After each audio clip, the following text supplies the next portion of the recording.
সুধীমণ্ডলী, আসসালামু আলাইকুম। আপনাদের সকলের প্রতি শান্তি বর্ষিত হোক। আজকে আলোচনা করব, একটা গল্প দিয়ে আলোচনা করি, ছোট্ট একটা গল্প। একজন গুরুর কাছে একজন ভক্ত গেছে মুরিদ হওয়ার জন্য। তো ভক্ত যাওয়ার পরে গুরু বলল, কি শোনো, আমি তোমাকে মুরিদ করব একটা শর্ত সাপেক্ষে। সেটা হচ্ছে যে তুমি একটা সৎ লোক আমার কাছে ধরে নিয়ে আসবা, একেবারে জেনে বুঝে যে সৎ লোক, তার মুখের স্টেটমেন্ট নিয়ে তারপরে সেই সৎ লোকটাকে নিয়ে আমার কাছে চলে আসবা। তখন সে বের হয়ে গেল। গুরু বাক্য তাকে একটা সময় বেঁধে দিল। সে চলে গেল, ঘুরতেছে, দিন যায়। যাকেই ধরে জিজ্ঞাসা করে যে, ভাই, আমি তো এক জায়গায় একজনের সাথে কমিটেড, তিনি আমাকে বলেছেন একটা সৎ মানুষ, যিনি কোনো পাপ করেন নাই, কখনো ভুল করেন নাই, অপরাধ করেন নাই, এই ধরনের একজন সৎ মানুষ আমাকে নিয়ে যেতে বলেছে। তো সেই ক্ষেত্রে যাকেই ধরে আর এই কথাটা বলে, সেই বলে, না ভাই, আমার অনেক ভুল আছে, অনেক পাপ আছে।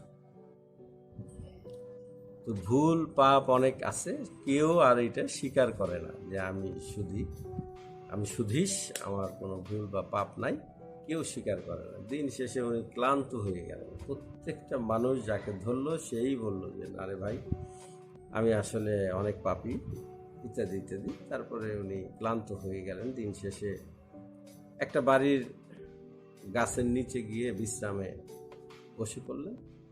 সামনে দিয়ে একটা বাচ্চা ছেলে যাচ্ছিল, সংগৃহীত গল্প। বাচ্চা ছেলে যাচ্ছিল, সেই বাচ্চাটাকে ডেকে বলল যে, বাবা, তুমি আমার এক গ্লাস পানি খাওয়াইতে পারবা? তখন ছেলেটা বলল, অবশ্যই পারবো। তো তার বাড়ি ওই পাশেরটা, বাড়িতে গিয়ে গ্লাস ধুয়ে এনে তাকে পানি দিল। সে খুব ঢকঢক করে সারাদিন তৃষ্ণার্ত পানি খেয়ে ফেলল। তো এই পানি খাওয়া দেখে বাচ্চাটা তাকে জিজ্ঞাসা করল যে, আপনি এই যে এত ক্লান্ত, পানি খাওয়া দেখে গিয়ে আমি বুঝতে পারলাম, আপনি এত ক্লান্ত হয়েছেন কেন? তখন ওই মুরব্বী লোকটা বাচ্চাটাকে বলল যে, বাবা, দেখো, আমি তোমাকে খুলেই বলি, আমি একজন বুজুর্গের কাছে গেছি। সেই বুজুর্গ আমাকে বলছে যে একটা সৎ মানুষ তার কাছে নিয়ে যাওয়ার জন্য, নিয়ে গেলে তিনি আমাকে বায়াত দিবেন বা মুরিদ করবেন। তো বাচ্চা ছেলেটা হাসে দিল, হাসে দিয়ে বলল, এটা আবার খোঁজার কি হলো, আপনি কি? তখন বলল, ওই বয়োজ্যেষ্ঠ লোকটা বলল যে, আমি মানুষ। তখন বলল যে, আপনি সৎ হয়ে যান। দেখেন, অত্যন্ত মজার ব্যাপার। সারাদিন লোকটা ঘুরলো, খুঁজলো, একটা সৎ লোক পাইল না। কিন্তু এই বাচ্চা ছেলেটা কত সহজভাবে তাকে এই জিনিসটা বুঝাই দিল যে আপনার খোঁজার প্রয়োজন কি। সেই মানুষটা, সেই সৎ মানুষটা আপনি হয়ে যান। আপনি কেন হন না? আপনি হয়ে গেলেই তো আর কিছু প্রয়োজন নাই। তখন তিনি একটা সমাধা পেয়ে গেলেন। তিনি চলে গেলেন তার গুরুর কাছে। গুরুর কাছে গিয়ে বললেন যে, গুরুজি, আপনি একটা সৎ লোক আনতে বলছিলেন, এই আজকে এই মুহূর্ত থেকে আমি সেই লোকটা।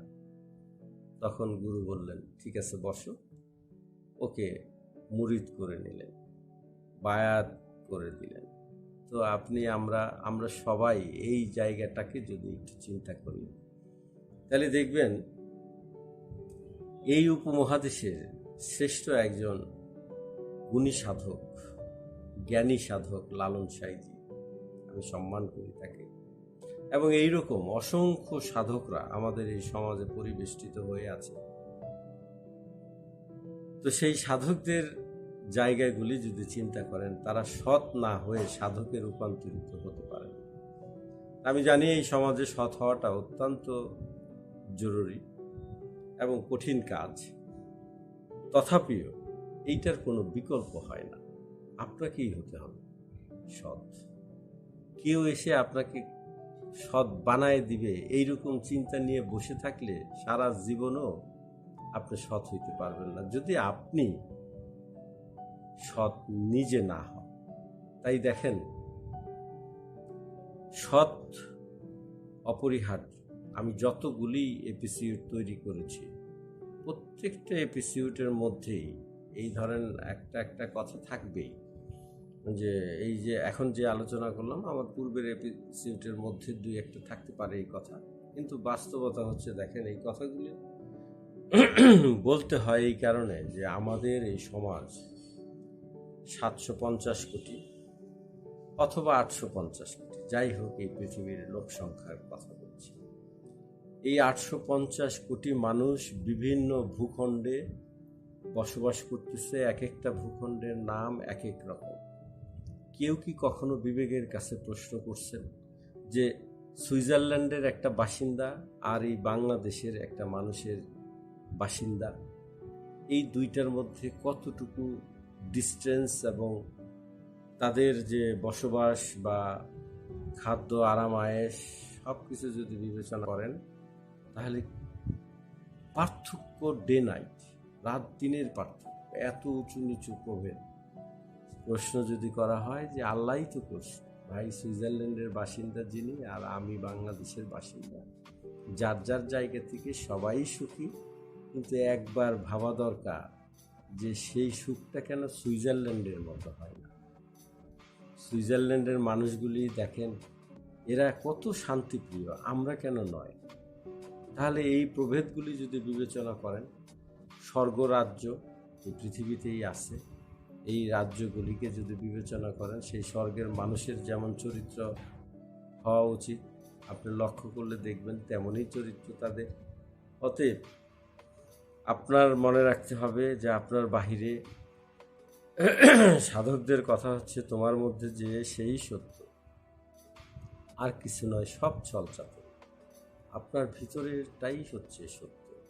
আমি আপনাদের খোলামেলা বলে দিচ্ছি, একটা কথাই আমি বলি যে আপনি কোথাও চিন্তা করবেন না।